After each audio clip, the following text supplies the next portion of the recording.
Hey guys, welcome back to Derive. My name's Kyle, and this week I'll be taking you over the Pacific Ocean to tell you about my 6-week stay in South Korea.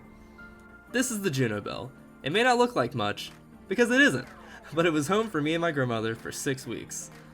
Once we got settled in and had some lunch, we went for a walk to the beach where my grandmother grew up. Seeing the sights was amazing because I wasn't used to the rocky shores, which is almost exclusively what South Korea has. I also saw this cool bird called a gachi and decided it was my favorite.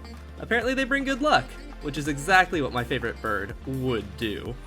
Continuing on our walk, the cliffs were huge and... well, that one looks interesting. What if someone climbed over there? Okay, yeah, I did it for the pic. Funny story, this was actually much higher than I thought it was when I climbed out there, and I am terribly acrophobic. No regrets, though. A few days later, our relatives took us on one of many adventures to look at Buddhist temples, which are very prevalent in Korea. The architecture was stunning, I got to see a stacking rock garden, meet the temple guardians, and we even got to ring this giant bell for good luck. Oh, and I climbed a cheetah statue. We also went to Shinsegae, the largest department store in the world. It has 18 floors with countless shopping and activity options. And right outside is Busan Theater, which is massive and has amazing lighting that I couldn't look away from in the night. A couple days later, we flew to Jeju, which you can think of as Korea's Hawaii. With some new friends, I experienced Top Pot for the first time and got to see a world-renowned glass garden. We went hiking a lot through the mountains, and I think we can all agree, the pictures speak for themselves here. Hey look, it's us!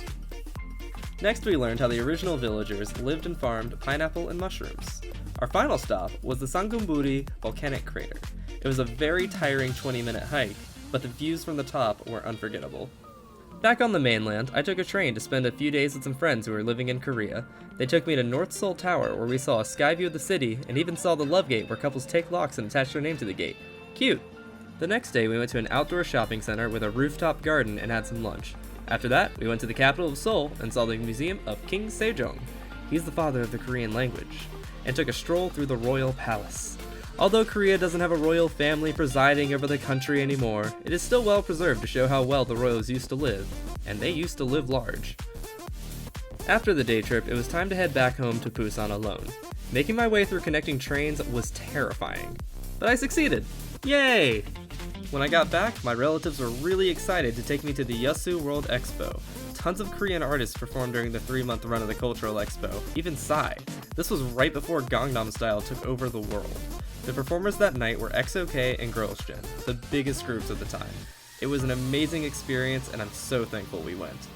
It was nearing the end of our trip, and for a little surprise, our relatives took us to the sauna in Shinsegae. It was really fun, but definitely a huge culture shock. Also, just take a look at this room. That's 147 degrees Fahrenheit. No thanks.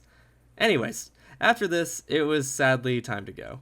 I miss Korea every day, and I hope to go back with my grandmother to see our family and explore even more. Speaking of my grandmother, she constantly told me to take her picture while she posed in front of things, which was really funny. As a treat for sticking through it with me, here's a compilation of her posing. See you next time!